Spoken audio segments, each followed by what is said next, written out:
Manzaka, currently available on the Steam Deck. It is an RPG-style dungeon runner created by Ager Games. So I'm scrolling through YouTube like usual, and I'm recommended a video by a content creator known as Ager Games. Apparently, he's been getting criticized by his comment section for his substandard graphics. They said his graphics looks like shit.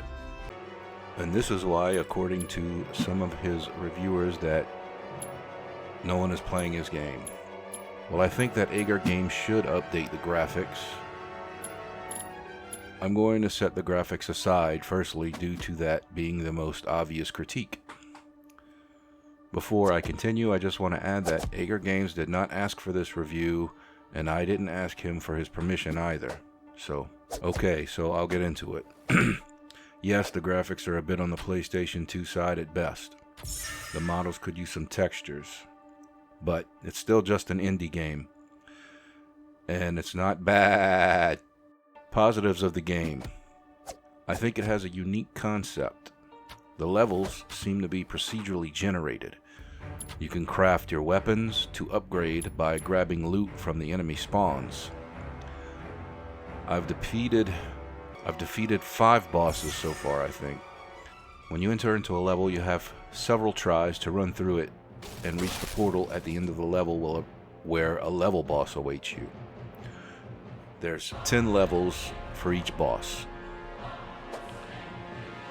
There's different types of damage. There's melee, fire, ice, lightning, all of which can be upgraded in the crafting section. The storage for the game requires 1.5 gigabytes of data. That's not bad at all for a 3D game. I think upgrading the graphics would probably bring this up a bit, which is maybe why he doesn't want to... Well, okay, what I think needs work. I think there's weak jump sound effects.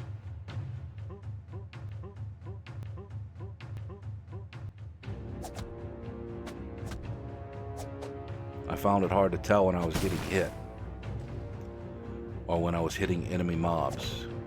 There needs to be some sort of a flash or change of color for a character or a mob. This may be able to work using shaders, but I'm not sure. Yeah, the game was made in Unity.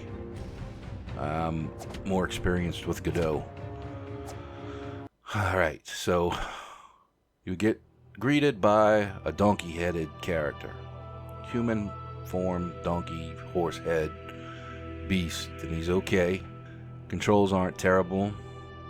I think that players should be able to pick from one or more characters. He had an original character, which was a furry wolf, as you can see here.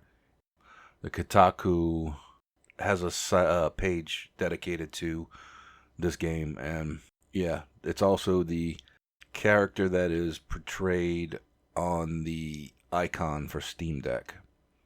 So that needs to be upgraded too. Or another way you could do it would be add the furry character. Now you got 2 characters.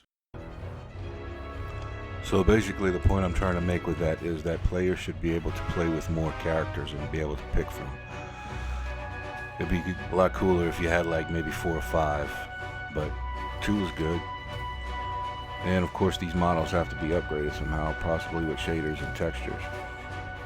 What's wrong with it though is not what's keeping people from playing it. What it is the game is still in development as far as Steam is concerned. These warnings have to be taken care of before it's pushed out, I guess.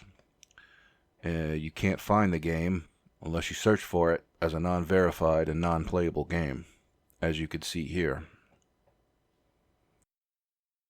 The game has a decent musical score.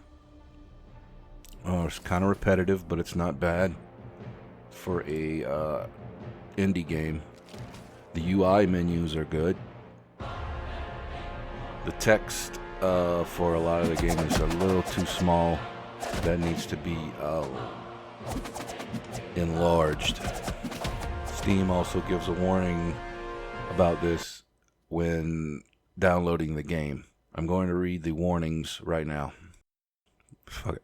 Some functionality is not accessible when using the default controller configuration, requiring use of the touchscreen or virtual keyboard or community configuration. This game sometimes shows mouse, keyboard, or non-Steam Deck controller icons. Entering some text requires manually invoking the on-screen keyboard. Some in-game text is small and may be difficult to read. And this game supports Steam Deck's native display resolution, but does not set up by default and may require you to configure the display resolution manually. Gameplay is not bad.